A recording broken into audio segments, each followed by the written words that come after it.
like 386, 286, and then when you drop 11,000, it's like, it's noticeably different, and people get that. But Yeah. when you give a bunch of similar statistics with just numbers, you're thinking. Yeah, we just hear numbers, right?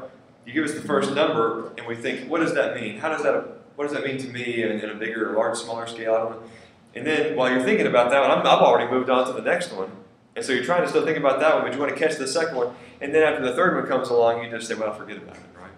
Well, it all depends because you know how say we're talking to like college students, you tell how many people are, die a year from binge drinking, and then you get a stats of just those college students. Yeah. So like maybe, like 2 at the most, say, 50 million die, those 50 million, this many are college students. You're exactly right. You've got to make this number relevant to your audience. You've got to reach out to your audience, grab them by the shirt collar, and say, look, this is important to you, and this is why. You can I recommend if you're going to use a statistic, take one really good one, and just squeeze the life out of it. What I mean by that is don't run yourself ragged, this number, this number, this number.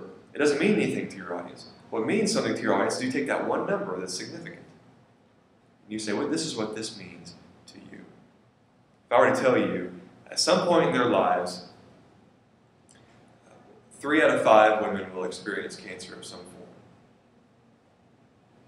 I can just move on from that number. And what are some of the reasons? Give me some reasons why that number might not be important to an audience of college students. They're not old enough. They're young, invincible. Yeah, good. What else might that be? It's not important to me. Everybody thinks they will get cancer. Nobody actually thinks I might. Okay. That won't happen to me. Good. A room full of men. Yeah. Okay, good. We're going to get a room full of men. You're exactly right.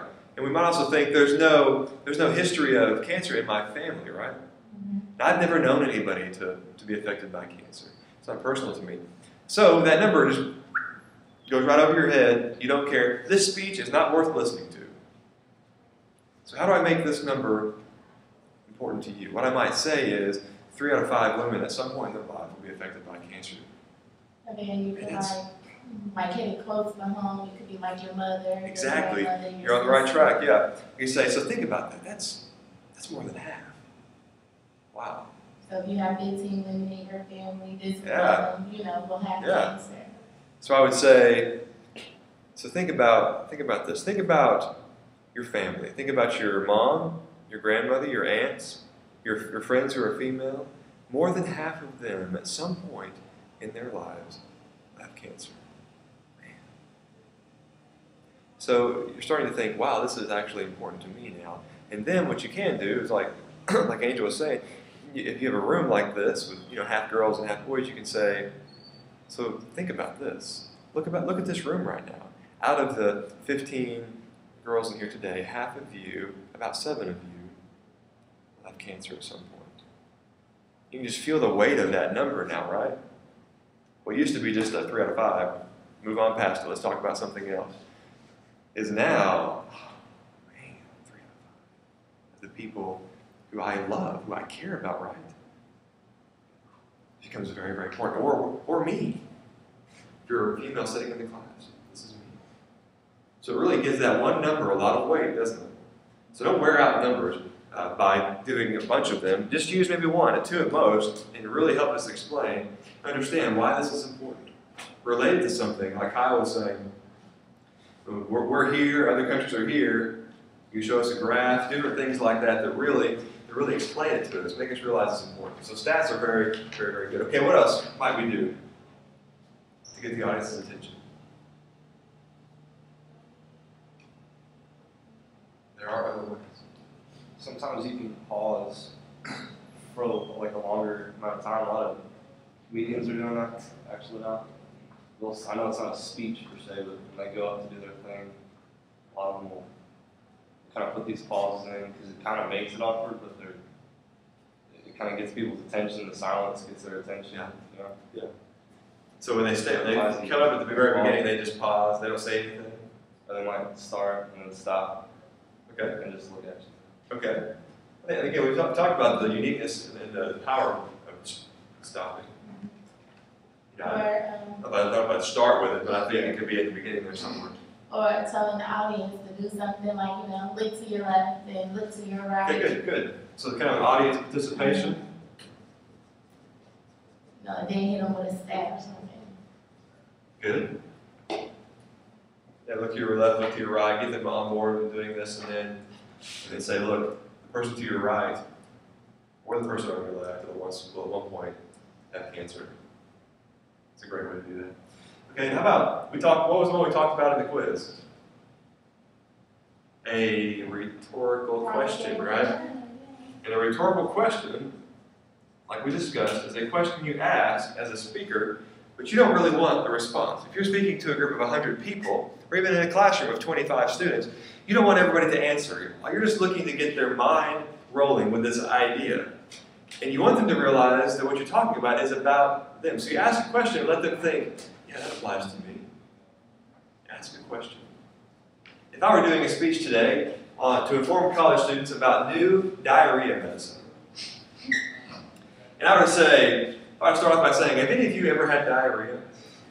Nobody's gonna raise their hand. Yeah, no one's going to raise their hand. Yeah, everybody's going to be like, well, first there'll be some laughter, right? Because it's kind of like, You probably like, no, you done had diarrhea before. exactly, right? See a little humor, but no one's going to go, ooh, yeah, right here. I've had it. No one's going to do that. So, but it helps people realize in their minds privately, yes, I have. This is about me. I better listen to this, right? I'm not going to say it out loud. So a rhetorical question is very powerful. Can you think of any other ways to get your audience's attention?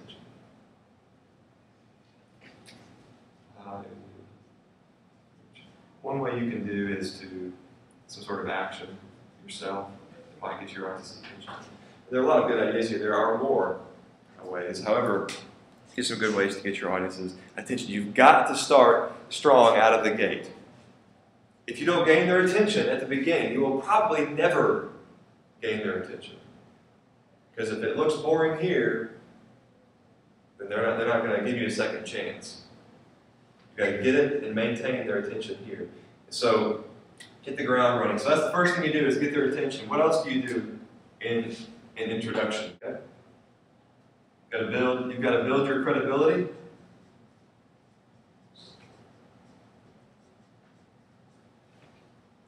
So if you're speaking on a topic, if you're speaking about sleep, and your major is health science of some kind, you're speaking about sleep, well then you've got to help them realize that you know what you're talking about. As college students, a lot of us don't have the luxury of a big fancy title, right? Dr. So-and-so of the Sleep Institute, but we don't have that. We're college students. I once worked at a mattress shop. That's the best I've got. Well, that's actually pretty good, right?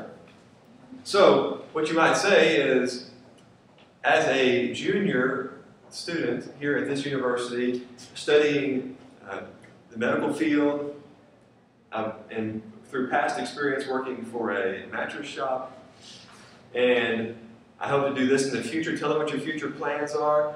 All of a sudden you've moved from just the guy who sits in the class with you to, well, this person really knows what they're talking about. Through research for this speech, well, this person's worth listening to because they have credibility. So it's built through you just telling us you're credible, and it's also built through some other things like eye contact, using good sources. You're not citing your Aunt Sue about her sleep, her mattress. I mean, it's okay to use her as a testimony, but she's not a real credible source, is she? You're not using Uncle Bob's mattress forum online. You're using credible sources.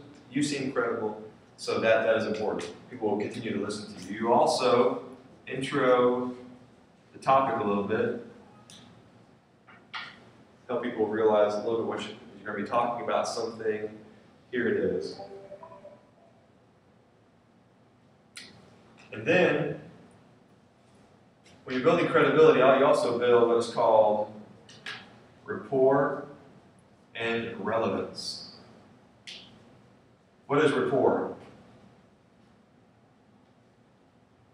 We've talked about the process of identification. Rapport is like building a friendship, a likability with your audience. They trust you and that type of stuff. Building a rapport with your audience. And the last one there is relevance, which we've talked about as well. making sure your audience realizes what you're talking about is relevant